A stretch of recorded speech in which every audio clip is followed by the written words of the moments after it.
এভাবে কখনো বেগুন ভর্তা খেয়েছেন সিদ্ধ করে? একবার ট্রাই করে দেখিয়ে সেরকম হয়। আমি প্রায় সময় এভাবে সিদ্ধ করে খাই, অনেকে তেলে ভেজেও খায়। আজকে দেখাবো আপনাদেরকে কীভাবে করে।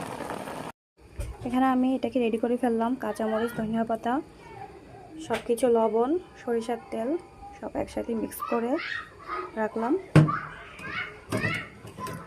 এখন আমি সব কিছু একসাথে মেখে নিব। এভাবে বাসায় ট্রাই করে দেখবেন অনেক মজা লাগবে আপনাদের থেকে।